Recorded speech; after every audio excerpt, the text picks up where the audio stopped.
Now returning to our top story, the news that Irish skipper Roy Keane has been sent home from Saipan. We're joined again by Tony O'Donoghue, who I understand is now on video phone. Tony, can you hear us? I can indeed, Eileen. I'm here in Saipan, and shockwaves still reverberating around this small island, and I'm sure all across Europe and the world as well. And Tony, what update have you got for us? Well, it seems that Roy Keane won't quite be going home yet because there's no flight out of Saipan this evening. The team and the media are due to leave Saipan very early hours of the morning, around 7 o'clock. But that's a flight to Izumo, which will be the team's next stop in their World Cup preparation. It's a base in Japan, and they're there for a week. So Roy's route home will have to be via Tokyo, through to London perhaps, or Amsterdam, and then on to Dublin or Cork, or Manchester indeed. And it seems that Roy won't be making the team's flight tomorrow morning at 7 a.m. He'll have to wait on until at least tomorrow evening here in Saipan. So any reaction from Roy will be out of Saipan and not from Dublin or Manchester, or indeed from Cork. He hasn't been speaking there, has he, Tony? We bear in mind that it is 10 o'clock at night there now. Yeah, we have been looking to see if we can get a reaction from Roy Keane, and there's been no such reaction forthcoming. He spoke to us this morning, as you heard there, and was very forthright in what he had to say about the conditions that the players had to endure, as he saw it, the training facilities and the location of this World Cup, pre-World Cup training base. But he also said, I'm Roy Keane, I'm like this, sometimes I should shut up, sometimes, but I can't keep these things to myself. I have to say what I have to say. Obviously he said a bit too much tonight to Mick McCarthy. He crossed that line, and Mick McCarthy felt he had no choice but to throw him out of the Republic of Ireland squad. And what's the mood there like tonight, Tony? Well, among the players, it's very tense now, I think. They've got to try and bond now, just 22 of them, and put their best foot forward, because the World Cup is just 8 days away, and the first game against Cameroon. But this is a shock to them, of course, and we saw some of the players just a short time ago, and some of the players even went to the press conference at the back of the hall. Jason McAteer and Ian Hart just sneaked in, because they're as interested as everybody else is as to how this came about and what happens next. Is there a chance of Roy Keane coming back to the squad now? Well, we asked Mick McCarthy that question, and he said absolutely not. He won't be extending an olive branch, and it doesn't seem as if Roy Keane... Remember, he already threatened to leave the squad. Then, having spoken to his manager, Alex Ferguson, from Manchester United, and his family, he decided, in the best interest of his family and in the best interest of the Republic of Ireland, he would stay for the World Cup. But he made it very clear to me this morning that it would be his last World Cup, and indeed his last campaign in the green of Ireland, because he was going to retire from international football after the World Cup. Well, he didn't even get to play in one, and that's quite a pity, really, because he's been such an influential figure, such an important figure to Ireland over the years. He's joint top scorer in the qualifying campaign. Without his Herculean efforts, we probably wouldn't have made it as far as the World Cup finals. I'm thinking in particular his performance against Portugal, and indeed against Holland when we beat them in Lansdowne Road.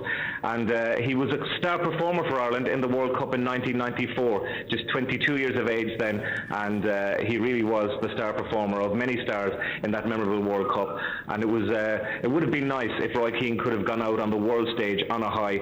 Unfortunately, that's not going to happen now. OK, Tony, we will leave it there for the moment. We'll hear more from you later, no doubt.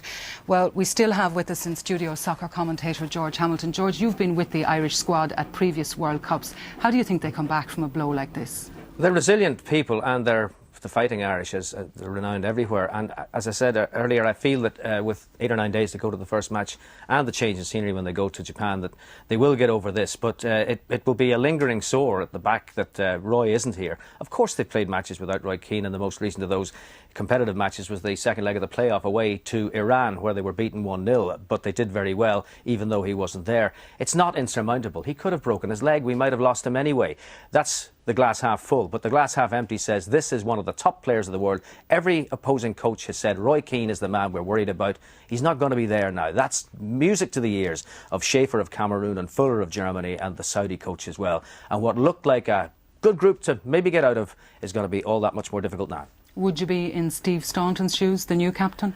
Steve is going to win his 100th cap against the Germans, assuming he plays in both the matches. He is the most experienced international ever to wear the green of the Republic of Ireland. It's a difficult task he has, but he's one of the most level-headed men you could meet. Mick McCarthy is very fortunate to have someone as level-headed and as sound as Steve Staunton. He's got a second coming as an international footballer. He's now the older guy on the pitch, guiding the young guys through. In the absence of Roy Keane, Steve Staunton will rise to the challenge. I've no doubt about that. OK. Well, now we have Eamon Dunphy on the line, I understand. Is that right? No. We have news conference shots from Saipan being fed through to us now, so hopefully we can go to those.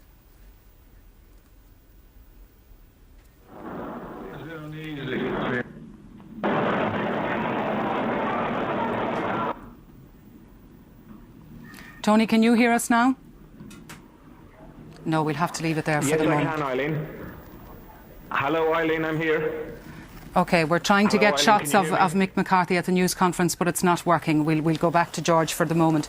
George, obviously Mick surrounding himself too by Niall Quinn and Alan Kelly. Niall Quinn, a senior figure in the squad as well. Yes. He's obviously hoping that he can stabilise things and calm people down. Yes, and who'd be in Mick McCarthy's shoes? If Roy Keane, as he's admitted himself, has to shoot off from time to time, Mick is the manager of a squad who are at the World Cup to do their best, and he cannot afford to have a disruptive influence. Mick, he was in back against the wall situation there that he had to send Roy home. He couldn't do anything else, and he must have agonised over this for long enough. But it's quite obvious from listening to what Roy had to say, and we haven't really had a chance to hear from Mick, the relationship between manager and player, manager and captain, had absolutely broken down, and that's the end of it. You can't go back from there. If Roy Keane and Mick McCarthy have fallen out, well, there's only going to be one winner in that situation, and that has to be the manager.